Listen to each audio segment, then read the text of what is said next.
Hello, everybody. Welcome to the show, guys. I hate saying it, but it really is, guys. This breaking news, like I say at every single show, but it is, the DOJ has officially halted the release of the Epstein client list, the JFK files, the MLK files, and there's no reason. I mean, we kind of do know what's happened, and we're getting some more details, but they're not giving us a date as to what's happened. The latest that we know, and we got some more details, but this happened. This happened over the past 48 hours. The FBI agents were caught busting and destroying server evidence pertaining to all these files that everybody's waiting to see. So we're not sure what's going on, but we do know that the investigations have started with Cash Patel Bongino, Representative Anna Paulina Luna, who was the actual one who received the letter, and I'm going to show you that in a moment, letting her know that, hey, we're letting everybody know that we're going to halt the release of the files. A lot of people are upset. Trump signed the executive order. A lot of people are saying, well, didn't Pam Bondi say the other day the files were on her desk? Like, what the heck is going on? So we got some more details to show you on that in a moment. There's a lot of things that have changed at the White House right now, and a lot of people are irate, guys. The whole press has changed. The way that who they're allowing in, who gets to ask questions, it was controlled by a third party outside of the White House, and Trump just changed it so that the press team, like Kayleigh Leavitt, can actually manage who's asking questions, what's going on in the press room, and throughout the White House, and networks like Reuters, CNN, MSNBC are going crazy because they're being put to the side, guys. This is nuts. They're giving podcasters, they're giving YouTubers the places that all these mainstream media outlets used to have, and it is like really rocking the White House right now. On top of that, there are some crazy things happening, guys. Something that is breaking on X. There's investigations going on, but they're saying that DOGE, Elon Musk, stopped an annual payment to Barack Obama for $2.6 million for royalties associated with Obamacare. They say he's been collecting it since 2010 for a total of $39 million in taxpayer dollars. More is coming from this, guys, but it's like, what do you mean Obamacare royalties? Like, why are we still paying Obama? So there's a ton to get into tonight, guys. The White House is getting crazy. The budget resolution that just passed, the whole Epstein client list, we're going to dig into that tonight. Just want to say thank you to all of our subscribers, to all of our viewers. Guys, if you're not subscribed, hit that subscribe button. Let us take care of you every day with the top news. And want to say thank you to everybody that is a member of the channel. Guys, you are truly the best. Thank you so much for your support. And thank you to everybody that gives a super chat donation. I want to give some special love to Callan Big Dog. He formerly DFW Big Dog, but he changed his name. I don't know, something happened. But I want to give him some love, guys. Y'all show Callan Big Dog some love in the chat. And if you don't mind, clicking the thumbs up like button. Guys, thank you so much. I hope you get value out of this show.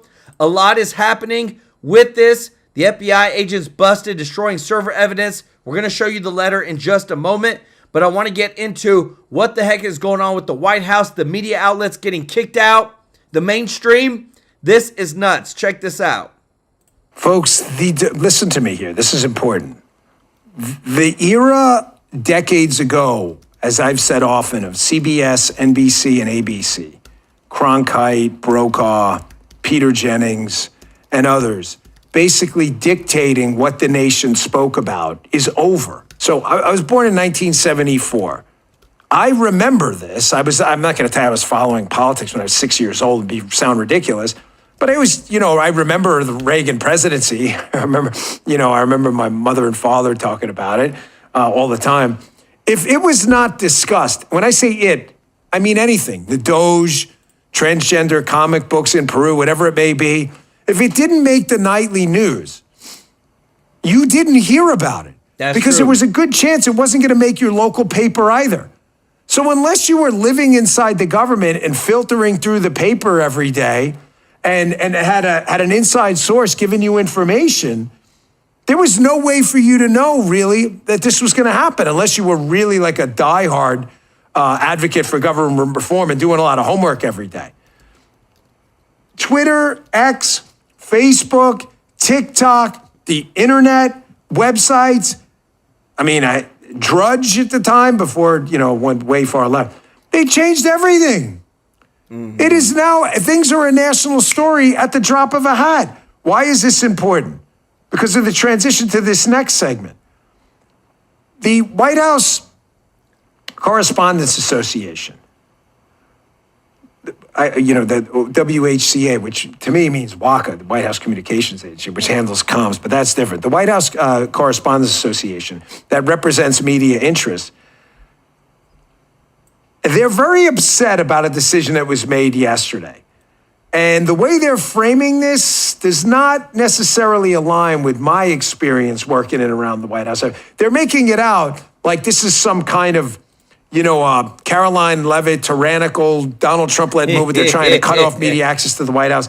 That's ridiculous. Here she is yesterday saying how they're going to be operating the press room and the mechanics of how the press operates with the White House a little bit differently, and cue the meltdown afterwards. Check this out. As you all know, for decades, a group of DC-based journalists, the White House Correspondents Association, has long dictated which journalists get to ask questions of the President of the United States in these most intimate spaces. Not anymore. I am proud to announce that we are going to give the power back to the people who read your papers, who watch your television shows, and who listen to your radio stations. Moving forward, the White House press pool will be determined by the White House press team.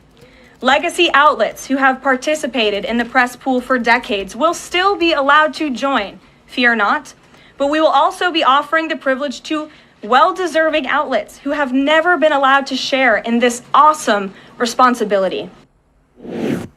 Listen, I get it. Your media interests are going to be in promoting their own outlet, whatever it may be, Reuters, AP. They want people on their site. That's a business interest, which is interesting because they keep attacking people like me who have business interests myself that want people on our site for the same thing they want.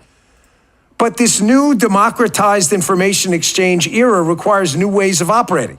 You're not obligated to agree with it, but suggesting in any way that somehow your access to information is going to be shut down is ridiculous. There are press releases that go out on email. You can go online and queue up C-SPAN or 1,000 different outlets. And guys, don't we take stuff live all the time? No one's hiding information from you. Donald Trump yesterday sat in the Oval Office, and what did he take, like 20 questions? I've never seen a guy take more questions. This is your idea of Donald Trump sealing off the White House to press inquiries? That's insane. Matter of fact, Karoline Leavitt brought it up yesterday on her X account. Peter Baker at the New York Times, he said that this reminds him of the early days of Putin's reign, how the Kremlin took over the press pool. Let me explain to you how the press pool, this is ridiculous. Karoline Leavitt responded, "Give me a break, Peter. Moments after you tweeted this, the president invited journalists into the Oval and took questions for nearly an hour. Your hysterical reaction to our long overdue and much needed change to an outdated organization is precisely why we made the change. Gone are the days where left-wing stenographers posing as journalists, such as yourself, dictate who gets to ask what." Dropping the hammer on that one. Folks, there are various types of press. When you go out with the press thing, I'm going to bore you with all the details, but the press pool gets the most intimate access. That's the people you see in that press room. They're the ones that travel on Air Force One, the ones that travel in the motorcade. They'll get like a P pass for the press pool. You can get access to the press pool on the road too. You can get a PL, like a pool local, where they'll insert and embed local reporters. If you're going to say, whatever, Cincinnati, a local Cincinnati NBC guy. Hey guys, just want to say thank you so much for your support.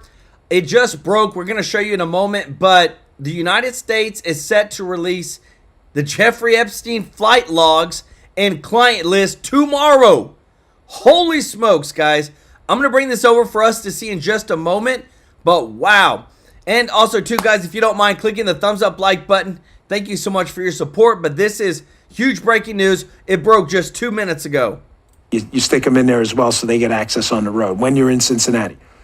Then you get others like L stuff. But the White House Democrats and Republicans, I promise you, because I've worked for both, do everything they can to get access to the broadest amount of press people. That doesn't mean it has to be the same press people every time. You don't have to agree with the decision, but any assertion that this is some kind of Kremlin-like clamp down on the press is absurd. Nobody is more open and accessible to the press than President Trump. Peter St. Onge is a commentator. We use his content often. Great on the economic material. We've used it often on the show. You can find him on X. Commented on the DOGE right here and DOGE's popularity. This is worth hearing. Check this out. The Department of Government Efficiency is rising in the polls with all-important swing voters. This despite left-wing media attacking DOGE's anti-corruption crusade with everything they've got, and yet DOGE is getting more popular among the American people, while Donald Trump is running about 10 points more popular than last time around, in case media wonders if they've lost their power to hypnotize the voters. In a recent video, I mentioned a December CBS poll that found support for Trump's economic policies is off the charts. 2/3 of Americans want regulations cut, 2/3 want oil drilling expanded, and here's where DOGE comes in. 3/4 of Americans want government spending cut, while 3/4 also want tax cuts. Those go hand in hand. Now, keep in mind that was all before DOGE hit the corruption motherlode, the transgender comic books in Peru, the Politico subscriptions, the hundreds of millions to the Taliban's Sesame Street in Iraq. Guys, let me tell you this. As much money that's already been wasted, that's already been spent, like, it is high time that we start cutting some spending. But this literally just broke, guys. We're talking minutes ago. I want to show you the video of Pam Bondi herself saying that these things are going to be released tomorrow. This is a clip. It is literally breaking X right now, breaking the news. Listen to this, guys. A lot of people are wondering, because you said last week that you have the Epstein files on your desk, is when can we see them and what's taking so long to release them? I do. Jesse, there are well over, this will make you sick, 200 victims. 200. So we have over 250 actually. So we have to make sure that their identity is protected and their personal information. But other than that, I think tomorrow, the personal information of victims. Other than that, I think tomorrow, Jesse, breaking news right now, you're going to see some Epstein information being released by my office. What kind? Are we going to see who was on the flights? Are we going to see any evidence from what he recorded? Because he had all of his homes wired with recording devices. Yeah, what you're going to see, hopefully tomorrow, is a lot of flight logs, a lot of names, a lot of information. But it's pretty sick what that man did. Okay, well, along with his co-defendant. Absolutely, and he had help. That's for sure. He sure did. Ghislaine Maxwell. A lot of people. Wow, guys. Huge breaking news. They're releasing the Epstein client list tomorrow. Guys, this is crazy. I want to show you this video because I'm telling you, what we're going to see, it is going to get as deep and as bad as you could ever imagine. There are probably names on that list, guys. Here, I'm really whited out, guys. There are literally names on that list that are celebrities, politicians, probably even religious celebrities. I want you to listen to this because there are sources that have been leaking, that have been going on. They were trying to destroy the servers. There's so much that has been going on behind the scenes, but I want you to know the details, guys, because again, too, knowing how bad they wanted to delete and destroy this evidence matters. Check this out. Who blew our minds by saying that he has sources inside the FBI. This is a dude who worked in the FBI, worked in data collection at the FBI, so you have to just take him at his word that he knows what he's talking about. He says that there are secured servers at the FBI that are currently being destroyed right now, being wiped. And that's where some of this information might be kept. So we're just putting the pieces together, bing, bing, bing, bing, bing, put the pieces together, like maybe this is the reason why it's taking so long, is that they're actually having to rush in to try and get this information out while the agencies are actively destroying it inside these little cluster cells. What massive cascade of news this has created. Let's go. Maybe give us a closer in perspective as to what the subversion is happening inside of the building right now. I mean, it's obviously you're going to have like an antibody reaction to somebody Absolutely. like Cash. I'll give you a big one that I heard recently, which was already passed on, is that there are FBI servers that are sort of standalone, and people inside the FBI have been working night and day to destroy files on these servers. And I was told that once these files are destroyed, the way they are set up, that even Elon Musk could not restore them. Dang. So that's happening right now as we speak. That's happening with Kash Patel being the director. It was happening before he got there. And so that subversion, like I said, started immediately. And it's only going to continue. These people, here's another example. I was told last week, right out of the gates, Kash Patel came out and said 1,500 people, 500, you're going to Alabama. You're still going to be headquarters personnel, you're going to Alabama. 1,000 of you, you're going out to the field. He said this long before the election even, that he said if he was in charge, he would say, let cops be cops, and so go out and be cops.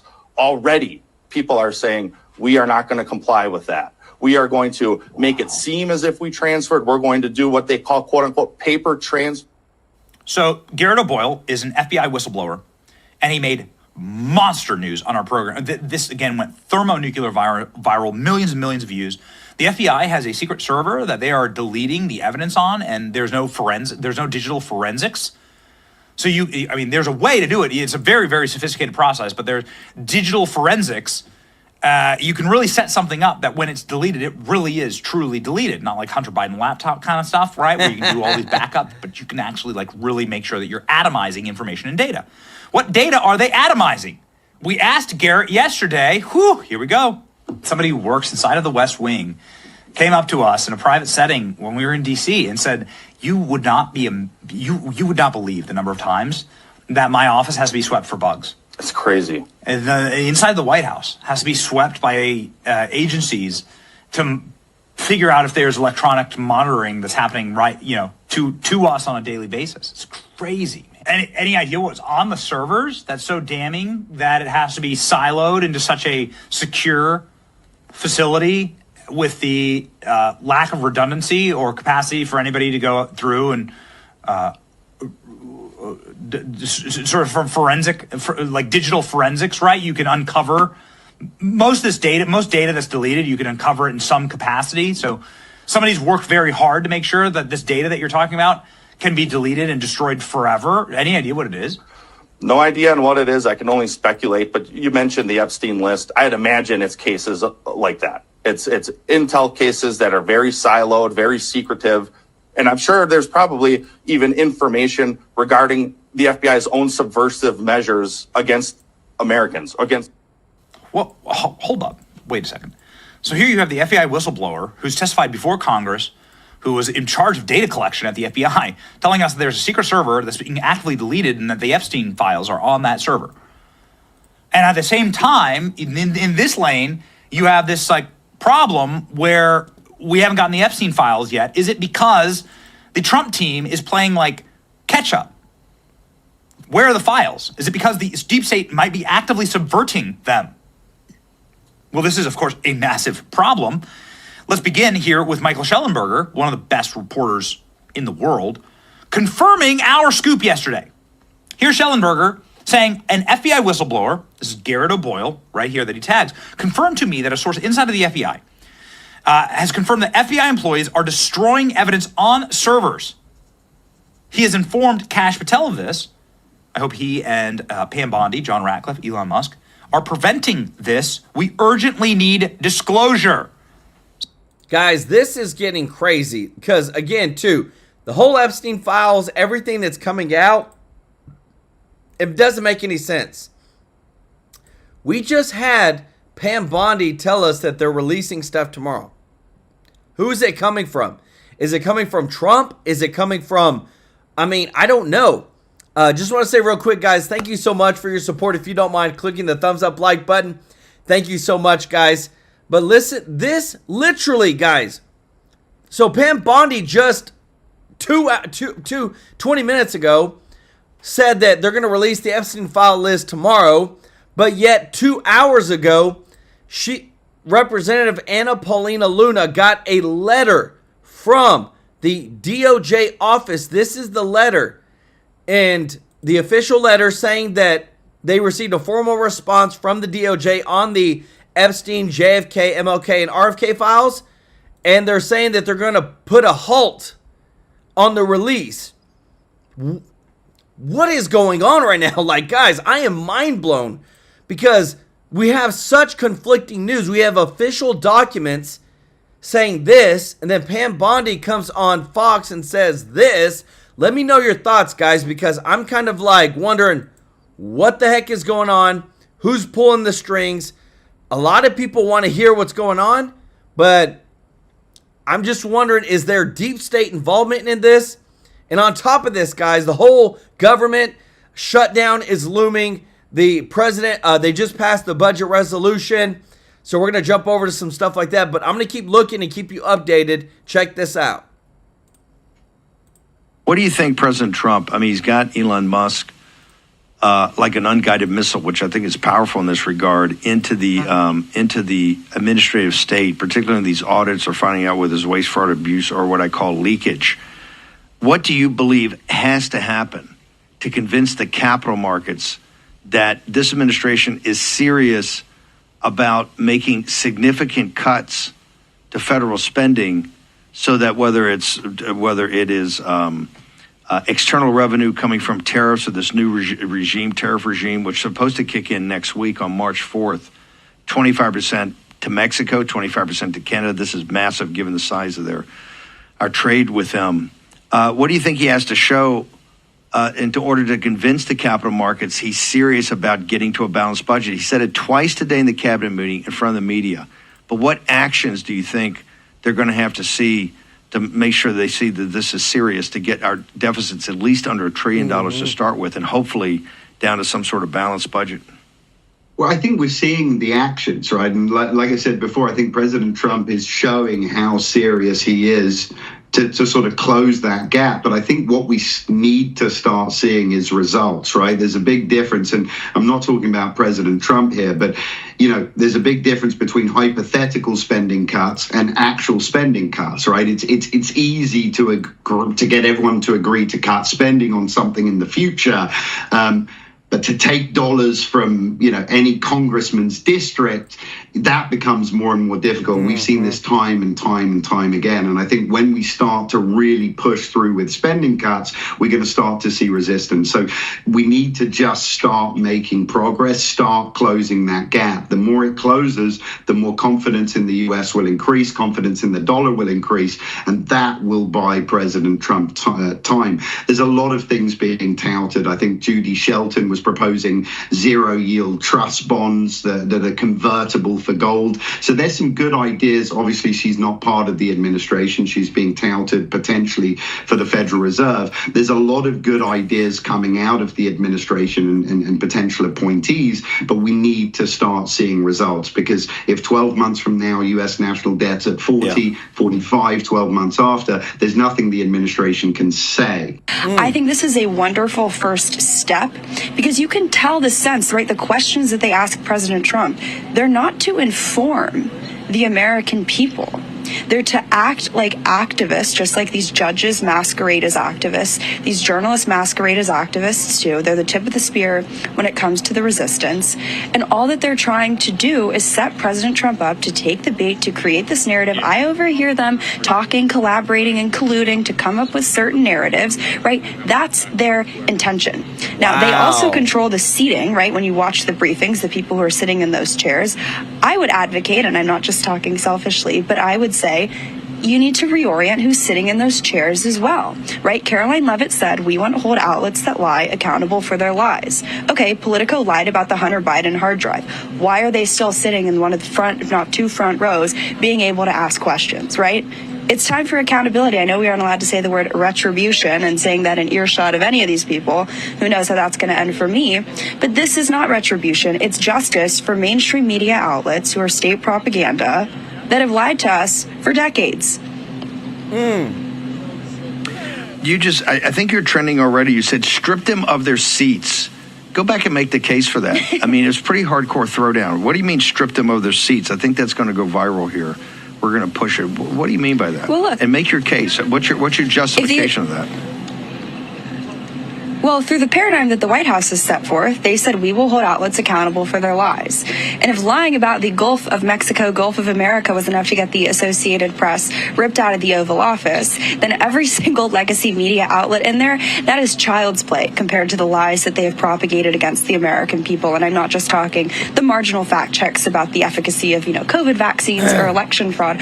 All of these outlets, even if you want to start the clock at 2020, covered up the most massive national security threatening story that has probably ever happened in the history of this country, which is the fact that a man whose mental cognitive capacity was probably equivalent, tantamount to that of a dead person, was running this country. Wow. And I'm sorry, but all the journalists who are now melting down about the White House Correspondents Association no longer having access. I missed any of you guys writing the story about Joe Biden being so out to lunch that nobody from his own team could even reach him. Moreover, these media outlets are not asking questions to inform the American people or help President Trump communicate his agenda in the same way on record they did with Joe Biden. All they are doing is acting like activists. For example, that chick who wrote the story saying that we are state-funded media, I went through all of her old tweets. She was advocating saying that people should, quote, steal from the Trump hotel. She says all these saying that she would love to watch someone physically assault Trump, okay? These people are deranged anti-Trump activists, and I don't know why we have to performatively treat them as journalists. They're not. Everything that they're doing in there is actual collusion, and I think that we can break it up. And frankly, it's not like we're saying they can't have access, but let's have a contest in terms of viewership and impact, because we would trounce them every time. Last time I checked, Steve, Joy Reid, can anyone watch her show tonight? I don't think so. Rav is only expanding. All the outlets in here, Gateway Pundit, OAN, Daily Wire, Daily Signal, they have too much money, too much viewership to know what to do with. So they have no reason for being there other than lying. Guys, wow. Lots of things are changing, guys, and the accountability is like through the roof right now. Like, I am so surprised with everything that is coming out. The conflicting messages, guys, we want to show you everything so that you can see what is actually going on. But this just broke too. Speaker Johnson and Donald Trump are calling for a full audit of all the U.S. funds sent to Ukraine. Guys, if this isn't more needed, remember, we sent $176 billion to Ukraine. Zelensky said he has only received $77 billion. Where the heck did the other $99 billion go? That's what I want to know. And this, if they do a full audit, if DOGE is able to get in there, then we can actually see what's about to happen. Because we just passed a budget resolution. And that budget resolution is to get us to a neutral on the deficit. We may not be in a surplus, but at least we're not spending any more. And the next thing is like, what is the next thing for the Republicans to do? Check this out. Voted against no taxes on tips and no tax on overtime. All of them, literally, all of them voted against tax cuts and cutting wasteful spending just because they hate Donald Trump. This is why Democrats are at an all-time low approval rating. Well, at least in my lifetime. The things they're voting against are like 80-20 issues. Worst case, they're like 70-30 for Americans. I mean, it's unbelievable. In fact, Trump's platform on no tax on tips and overtime, it polled so well that Kamala Harris stole it from Trump on the campaign trail. Because when I get to office, we are going to not charge taxes on tips, people making tips. And eliminate taxes on tips for service and hospitality workers. We've come here today to talk about the biggest promise I think that the restaurant workers have had in a long time, and that's no tax on tips. And in our case, we mean it. Somebody that I know just copied it, but that's not going to happen. And the Democrats' argument now is that, it's not paid for. Oh, right now. Now Democrats are like some sort of fiscal hawk. Okay. Yes, we have to offset these $4.5 trillion in tax cuts that are in this bill, which I totally support, including lowering the corporate tax rate to 15% as they did. That's going to attract international business. And this is what Democrats don't understand. The component of this is growth. I think we pay entirely too much in taxes because taxation is theft. But if we have these tax cuts in there, they have to be paid for. So how do you do it? Well, something the Democrats don't like to look at is history for a variety of issues, but specifically on this one. Every time in the history of America that there have been tax cuts, growth has followed, resulting in record tax revenue. So yes, they raised the debt limit, which I'm not thrilled about, but the growth, in addition to the tariffs that Trump is putting on, can offset this long term, which gets me to DOGE. Elon lined out some facts of the numbers and what we need to be cutting during the first cabinet meeting, or we're going to go bankrupt. We do need to move quickly if we're to achieve a $1 trillion deficit reduction in financial year 2026. It requires saving $4 billion per day, every day, from now through the end of September. But we can do it, and we will do it. I mean, we have honestly just let this go too long. We have to get to 1.5 trillion in cuts just this year to get to a point of sustainability. And DOGE can identify, or they can cancel all the contracts they want. But if Congress doesn't get serious and actually codify those into actual law, then it's for nothing. It doesn't matter, and we'll just find ourselves in court with Democrats and government labor unions for the next 4 years. But I want to give credit where due to Republicans.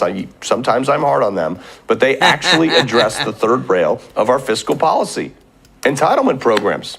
I was really impressed by this. This is the elephant in the room. That accounts for about 80% or $4 trillion of our budget. We lined out last night over $200 billion just in overcharges in Medicare and Medicaid that could get cut today. And if you're reading the headlines, it says, sure, $2 trillion in cuts, and it has a bunch of people on edge who actually rely on this, but that's not, don't worry, it's not anything close to that. The fine print is that's over 10 years. So it's actually really only $200 billion a year, which is exactly what we outlined last night in overcharges, funny enough. Wow. We've talked about this before, Social Security. That's $1.5 trillion. You can't touch that because people have paid into it their whole lives, which, by the way, under this bill, will no longer be taxed, which I also think is fabulous. So the focus on the cuts are coming out of Medicare, which is an $874 billion item. Medicaid at $864 billion, and other welfare programs at $505 billion. Guys, I love hearing about these tax cuts. I love taking care of our seniors. If you appreciate this, guys, click the thumbs up like button. Thank you so much for all your support. And look, I'm sorry, we cannot continue to be a welfare state anymore. And this is the first step to reining that in. This is the first time I think Republicans have actually tackled this issue, and I'm here for it. But something I just shook my head at was this: $110 billion more in border security. Okay, I'm keeping an open mind here, but Trump has already stopped border crossings by 90+%. So why do they need more money? What I'm hoping it's for is that it's funding that will set in place border security that won't allow, God forbid, we have another Biden-type president, that will keep them from being able to open the border like it is. You know, like a wall maybe? I don't know. You get $100 billion more in defense spending. But didn't Pete Hegseth just call for an 8% cut across all departments over the next 4 years? I'm wondering, did these congressmen even walk over to the Pentagon and talk to some of these cabinet secretaries? I hope so. We got out of 2 major global conflicts. And we got out of Iraq, we got out of Afghanistan, and we never reduced the budget after that. Why? They did announce today that they're auditing the Afghanistan withdrawal, but that's not actually going to save us any money. We're just going to know how much we lost. Thanks. Look, if we're not fighting wars, why do we need to keep raising the spending for defense? Am I crazy? I mean, come on, guys. Nearly $1 trillion budget over there, and they never pass an audit, and you gave them more money? But in true DC fashion, none of these numbers are final.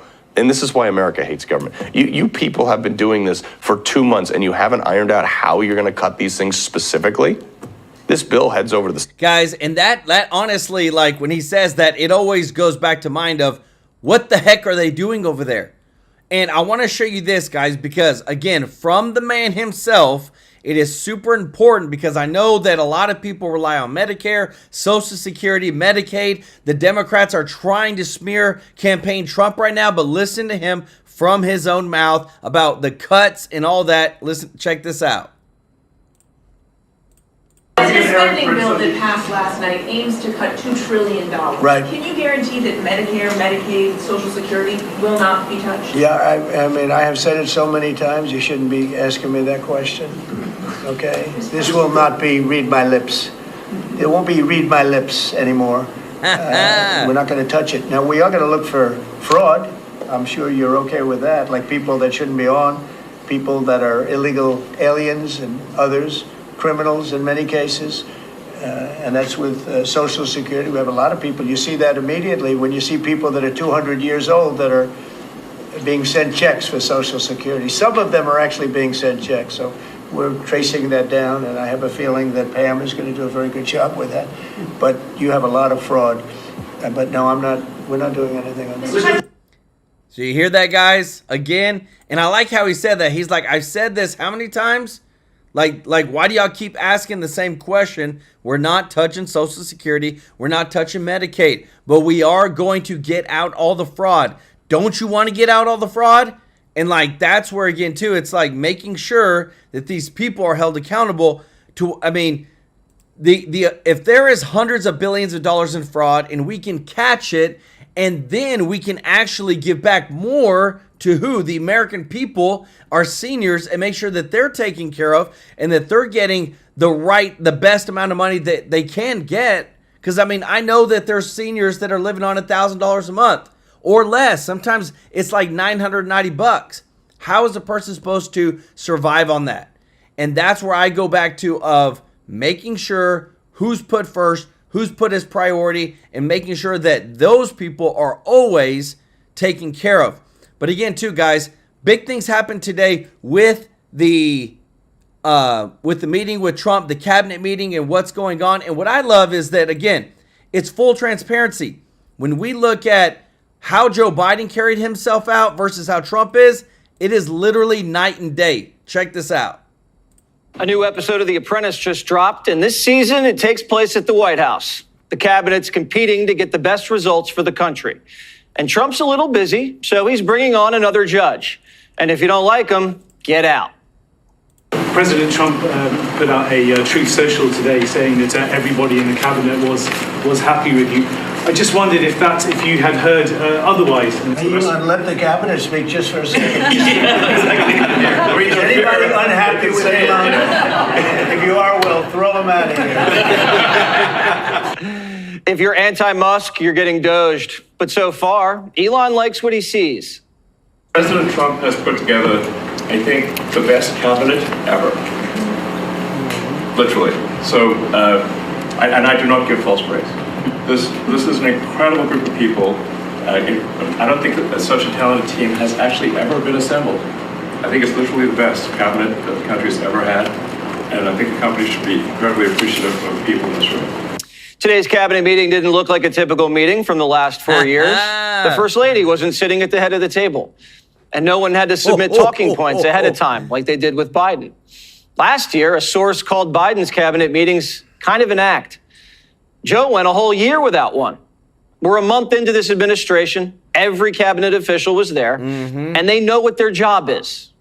This country has gotten bloated and fat and disgusting and incompetently run.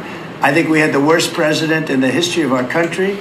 He just left office. I think he's a disgrace, what he's done to our country by allowing millions of people to come into our country like that. And all of the other things, the inflation, which he caused because of energy and stupid spending, to spend hundreds of millions, trillions and trillions of dollars on the Green New scam. The White House is giving every secretary the same job. Cut, cut, cut, and make Washington accountable to you. Yes. And the Secretary of Defense was the first at bat. We're doing a complete review of every single aspect of what happened with the botched withdrawal of Afghanistan and plan to have full accountability. It's one of the first things we announced. I don't see big promotions in that group. And I think they're going to be largely gone. I know the man on my left. I think they're going to be largely gone. The Pentagon's being run differently. If you screw up, you don't get a promotion. Promotions are only based on one thing: merit. On behalf of President Donald Trump, I want to thank you for everything you do for our nation, for our republic, for the security of so many Americans who are grateful for what you do in far-off places, in the middle of the night, with a high threat level and a lot of uncertainty. I am humbled to have the opportunity to help lead you, to give advice to the Commander-in-Chief, and to make sure that when you are put in harm's way, you are given absolutely everything you need to overwhelm and destroy the enemy, hopefully to deter them, so we don't have to fight these wars. Like any boss, you expect your team to show up with pitches. I make my staff pitch stories every day. And today's cabinet meeting was like a pitch meeting. Like, how about gold cards?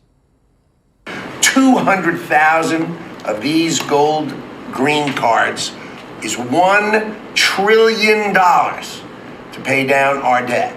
And that's why the president is doing it. I've had the complaint from a lot of companies where they go out to hire people and they can't hire them out of colleges. And you know what they do? They go back to India, or they go back to the country where they came, and they open up a company, and they become billionaires. This way they have pretty much unlimited longevity. Also with the 5 million, you know, that's a path to citizenship. So that's going to be, it's sort of a green card plus, and it's a path to citizenship. We're going to call it the gold card. The idea is if you want in, you have to invest in the American dream and pay off our debt. It's the opposite of letting unvetted illegals in and giving them a free plane ticket and a hotel room. But letting millions of mysterious foreigners buy their way into the country might be a recipe for corruption. But I'm keeping an open mind. We're still working on getting rid of people. And Tom Homan has a message for folks throwing up roadblocks. Listen. As far as the politicians who want to push back and attack the men and women of ICE and myself, I'm not running a popularity contest. I'm out there doing what the president promised the American people we're going to do. We're out there enforcing the law without apology. We're going to keep coming. You can put all the roadblocks you want up. We're going to keep coming. For these sanctuary cities who want to push back and impede us, we'll double the man force there. We'll double worksite enforcement there. We're not going away. We're going to keep coming at them until every criminal, illegal alien gang member, every illegal alien criminal is eradicated from this country. That's when I'll be satisfied. Let's go. It's not just about keeping illegals out of the country. It's about keeping out narcotics. One tool in the toolbox to do that, tariffs. And pay attention, because there's a new deadline. We've lost millions of people due to fentanyl. It comes mostly from China, but it comes through Mexico and it comes through Canada. And I have to tell you that, you know, on April 2nd, I was going to do it on April 1st, but I'm a little bit superstitious, so I made it April 2nd. The tariffs go on, not all of them, but a lot of them. And I think you're going to see something that's going to be amazing. We've been taken advantage of as a country for a long period of time. While Trump's working on trade deals, he's also working on peace deals. Secretary of State Marco Rubio is working on a beauty with Zelensky that'll secure valuable mineral rights in Ukraine. And it's this close. My last indication was that it was very close to the finish line. We were on the, not even the 1 yard line. We were like at the half-yard line, you know, like almost like when the Eagles push the quarterback across, you know, that tush-push thing. So it's close and it's good. Look, it's a good deal. It's an important deal. This mineral deal would make America less dependent on China, who has a monopoly on rare earths. And a peace deal drives a wedge in between China and Russia, because since the start of the war, Russia and China have forged a deeper alliance. Zelensky is reportedly coming to the White House to sign on the dotted line. But there's no chance Ukraine's getting what it really wants. NATO you can forget about. I think that's probably the reason the whole thing started. And I think, JD, we can say that. Do you have a statement on that? As the president said, we're not going to do the negotiation in public with the American media. He's going to do it in private with the president of Russia, with the president of Ukraine, and with other leaders. And I think that's how this has to go. I think I just want to push back against some of the criticism I've seen of the administration on this, because every single time the president engages in diplomacy, you guys preemptively accuse him of conceding to Russia. He hasn't conceded anything to anyone. He's doing the job of a diplomat. He is, of course, the diplomat in chief as the president of the United States. Trump's really threading the needle, seeking a peace deal with a mineral kickback. Guys, I'm sorry to interrupt, guys, but want to say it really just struck me. All the media said we can't have Trump in office. He's going to come in and he's going to bulldoze and he's going to start World War III and he's just going to go crazy. He gets into office, starts being a diplomat and negotiating with all the foreign leaders, and now they say he's a puppet. Like, I hope that people see this, because it's very apparent to me that it's like, no matter what, Trump, if you don't like Trump, no matter what he does, it will never be good enough. It'll never be right. But you know what? America First agenda is what people want. I just want to say, guys, we're so close. If you don't mind clicking the thumbs up like button, guys, thank you so much for your support. While at the same time demanding our allies drop tariffs and pay more for NATO. They don't accept our cars. They don't accept essentially our farm products. They use all sorts of reasons why not. and we accept everything of them, and we have about a $300 billion deficit with the European Union. I love the countries of Europe. I love all countries, frankly, all different, but European Union's it was formed in order to screw the United States. I mean, look, let's be honest. Wow. The European Union was formed in order to screw the United States. That's the purpose of it. And they've done a good job of it, but now I'm president. Trump's got like 5 balls in the air here. This is about as high stakes as it gets. But if he can pull this off, we're looking at a new world order, something we haven't seen since before 1945. A major pillar of the Trump doctrine is nothing's free, overseas or at home. And you can't execute an agenda like this if everyone isn't working in perfect harmony. The president has put together a tremendous team of people that have known each other for a long time. First of all, half of us are from Florida, so that's good. I've known Mike Waltz since his entire time in Congress. We've been working together for a long time, and we're aligned in our thinking. Steve Witkoff, who's an envoy. Steve lives in Miami. Great guy, phenomenal, very talented person, very smart. I talk to Steve 4 times a day. Talk about Pam Bondi. I've known her for 15 years. So it's just a team of people that all know each other, have been working together for a long time, and get along. And it extends to the president. We could call this the Floridian age. Half the cabinet's from the Sunshine State. But these guys don't look ready to retire. First, Apple committed to the largest domestic investment in American history, $500 billion and 20,000 new jobs. And now Eli Lilly has a big announcement.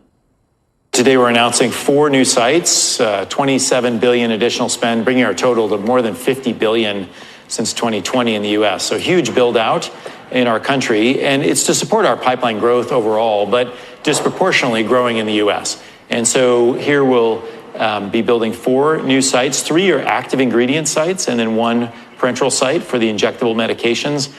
It's nice to see the White House getting results after a 4-year nap. We finally have an administration that works as hard as you do. Let's go. Guys, how beautiful is that, guys? And not only that, Trump is not stopping. We got this news that President Trump to close over 120 IRS tax offices nationwide. Guys, I can't help it, but just say, remember, Biden wanted to hire 80,000 more IRS agents to make sure that if you sent $600 through Venmo, they were going to know about it and they were going to track you and make sure you pay taxes.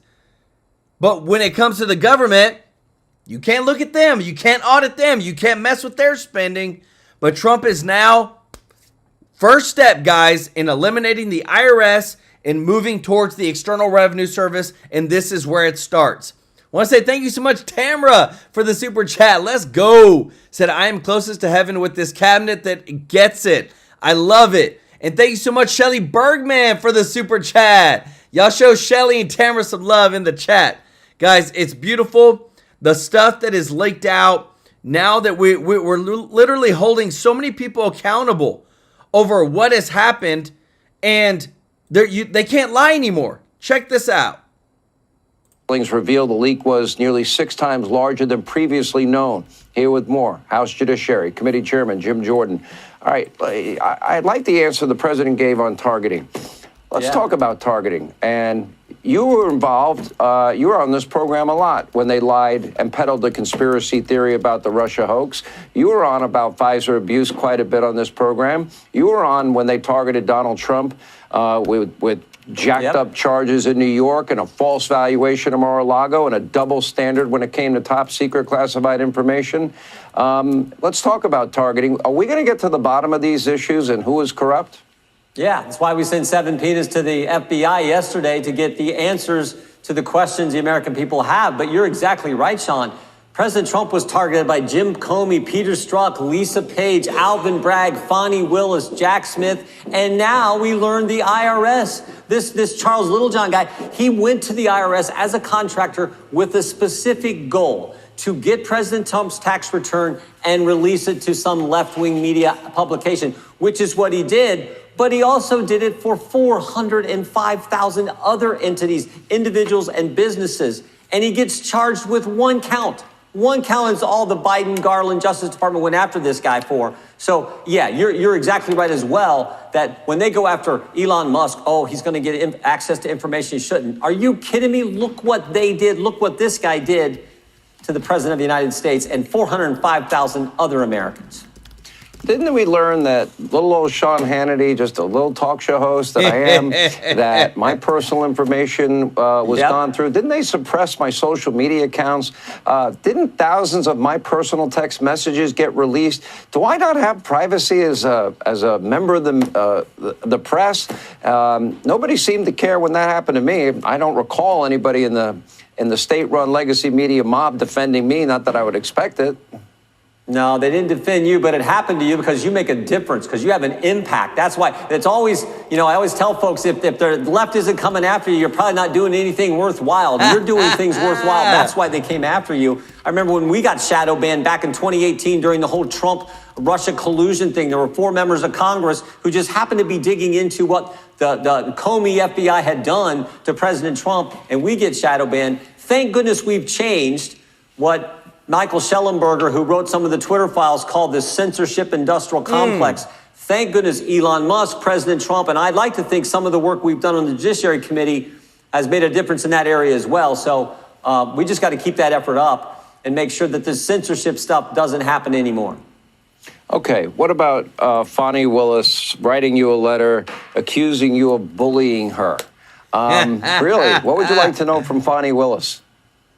Well, we've had outstanding requests to her for information. We've gotten some. There are people we want to talk to who worked on the Fani Willis investigation. We've deposed Nathan Wade. He came here and said basically didn't answer hardly any of our questions. So we want to do some follow-up. We're committed to getting the answers for the American people on that ridiculous investigation that she undertook, as well as the subpoenas we've sent to Kash Patel to get information on the school board's issue, the memorandum which said pro-life Catholics are extremists in the Richmond FBI field office. We want information on those 26 confidential human sources, 17 of which entered restricted space. None of them were charged. They weren't authorized to go there. 4 went in the Capitol, and 2 of the 4 who went in the Capitol were asked to be here that day by the FBI. I want to know how much were these people paid, how long they worked. Lots of questions that we want to get answers to that we think the American people would like that information. So we're going to work on all that. Let me go back to weaponization, for example. Those people that were involved in the weaponization of the DOJ, FBI, intel community, the people that did the day-to-day work on issues that they never should have been involved in, what should happen to them? Well, that's up to the Justice Department. And I'm very confident in Pam Bondi, Todd Blanche, who was going to go there as Deputy Attorney General, Kash Patel, Dan Bongino, that team that President Trump's put together. I'm confident, and they're going to dig into this stuff just like we are. And if they think someone needs to be prosecuted, someone needs to be looked at, that's the Justice Department's decision. But I trust these individuals. They're the kind of folks we want in these positions who are going to focus on protecting the American people, not going after the American people. All right, Jim. Guys, Jordan. that is beautiful, guys. What I love is, again, we talk about transparency with the Trump administration. I don't want to hear it from any Democrat. Look at the first month's questions that were asked and answered by Trump and Biden. Only 141 questions answered in his first month as president. And Trump literally almost 10x that, guys. There is no comparison. Biden wasn't running the country. It was his senior staffers that were. Thank you so much, Leigh Lewis, for the super chat. Let's go. Said, I think a lot of the problem with Dems is that President Trump is actually doing what he promised. Unlike all the chaos that Dems created, now they are getting caught with their hands in the cookie jar. That is for sure. Y'all show, guys, y'all show Leigh Lewis some love in the chat. Welcome. I love this name, guys. Sorry, I love this name. Welcome to the family. Tell it like it is. I love it. And John Reppy, thank you so much for the super chat. Said another great day in the news from the most transparent administration ever. MAGA got, and look, we're showing it right here. 100% what is going on, telling us what's going on, what's happening. And again, too, we're trying to move forward and put America first. And you got judges, you've got Democrats. Not one Democrat voted for tax cuts for seniors. I hope seniors remember that in the next election. Check this out. Joining me now, Alina Habba, counselor to President Trump. Alina, a little murmuring in MAGA land about, the comments about China today. Did MAGA vote for China to be able to buy up more American real estate or American companies, they ask. Is that really a question? Really? That's what we're doing now? The spin? That's the spin? Yeah, no. What the president said was very simple. It's the same policy we've had across the board. When you look at reciprocal tariffs, when you look at the strong arm that President Trump has had with China, with Canada, with Mexico, we want America to be safe. We care about American people first. It's like what you just said in your monologue. I couldn't have said it better. America first. Alina, but you can't buy reciprocity would mean Americans can go off and buy lots of Chinese real estate, no. Near military bases, which I know President Trump is not in favor of. No. But the concern obviously is like we want to do, the deals are great and so much of them are phenomenal, but you see where Democrats are starting to like worm their way into the populist agenda and say, whoa, how is that for the American worker to bring in thousands of more foreign workers? That is what some on the MAGA side are, they're kind of whispering about, but nevertheless, it's out there. Yeah, let me clarify that then if there's any confusion. What the president was referring to was us continuing to have business relations. We do import, export. Of course we do. That is what we're talking about. Yes, we are going to be a strong nation. Yes, we are going to have peace through strength. Yes, we are going to have a stronger economy, and we are going to cut the fat through DOGE, through the president's initiatives, and what we have voted, the American people have voted for on November 5th. But that means that, yes, we're going to be tough, but we still want to make money. We still want to be producing. We still want to work with other countries. China's just another example. It's a lot like, Laura, when the president says something like, Putin is bright, or Putin, that doesn't mean he's praising him. That means that he is acknowledging the situation, what is good for America, what is America first. If you say we're not going to have Amazon, we're not going to have anything imported or exported with China, that's not realistic. That's not what he's saying. We want to do business, but it's got to be done the right way. And that is what the president was referring to. But of course, the spin is real, as you know. Now, Alina, when I saw that cabinet meeting, I saw Trump taking questions, Elon made his point. Again, they were trying to drive a wedge between Elon Musk and President Trump. I don't know why they're still doing that. It's obviously not working at all. And I think Musk made the point perfectly. We want people who actually are alive getting paid and people who actually have a role or a job, to stay on board. If it's an essential role, stay on board. If it's not, move on down the road. It's pretty common sense. How about just work? Like, never mind essential role. That's easy. Are you working? Are you working? Are you double dipping? Are you working for another company? And if you cannot say that you are working, you do not have a job pretty much anywhere. And I hope that any boss runs their company the way President Trump is running this country. And what was crazy, I was in the cabinet meeting sitting right next to Elon, and I literally looked at him and laughed at one point because he was saying, we're going to evaluate. And President Trump said, now, wait a minute, Elon. Wait 1 second. Let's be very clear. There is an outer bubble, and he is not backing down. President Trump told Elon Musk in a public, again, transparency tweet, Elon, go harder. Elon, do more. Elon is assistant to the president, a special government employee who has been tasked with saving government spending where we don't need it so that we can have a budget and have a balanced budget, something we haven't had for a long time. Now, Alina, do you think they'll get to that 230,000 employee number to cut? Will they go higher? What's your sense as things stand now? Higher. Wow. I think that we're not. I think there's. I don't know, but I can tell you that what we've recovered and what we've seen is so clear. We're already ahead of schedule. Elon spoke to that.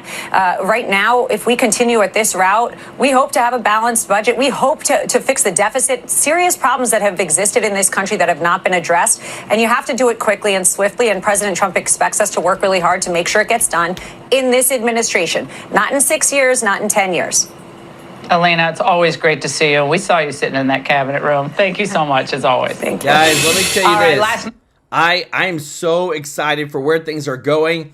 I'm just excited that with everything Trump is doing, guys, he's got pit bulls around him that are not afraid to bite and show who's the boss. I love this thing that came out, guys. Think about this. He doesn't silence his opponents. He shoves them into the spotlight and lets them destroy themselves. Now we are seeing, guys, the Democrats have been stealing from the Americans. The rhinos, Republicans, have been stealing from Americans. making sure that deals were done under the table, however, getting paid by lobbyists, making sure that, they were getting, think about it. Again, how much DC contractors got hundreds of millions of dollars in contracts.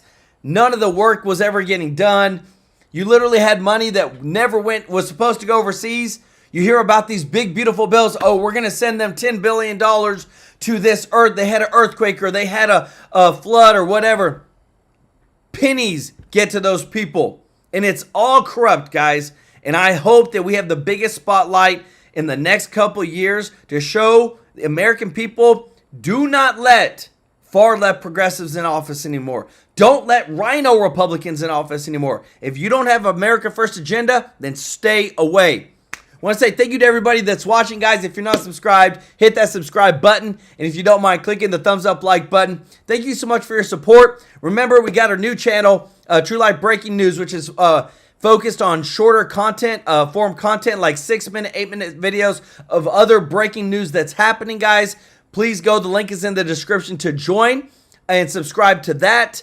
We're going to be doing some different videos, guys, and really working hard to get you the best content possible. Guys, we couldn't do this without you. I want to say thank you to all of our members of the channel and everybody that has given a super chat donation. I want to show some love to John Profchi Jr., Tamra, Shelly Bergman, Leigh Lewis, Tell It Like It Is, John Reppy. Guys, y'all show them some love in the chat. Such amazing news. The breaking news right now is that the Epstein files are going to be released tomorrow. We will not only do, guys, I'm telling you, it's this big. We'll not only do our normal 2 shows a day, but we'll even do a special, just a solo video just on that, going over the details and everything that's happening around that. Because if this gets released tomorrow, like they say it is, the world is about to be rocked. I love you all. Appreciate you so much. And we'll see you in the next one. Take care. Bye-bye.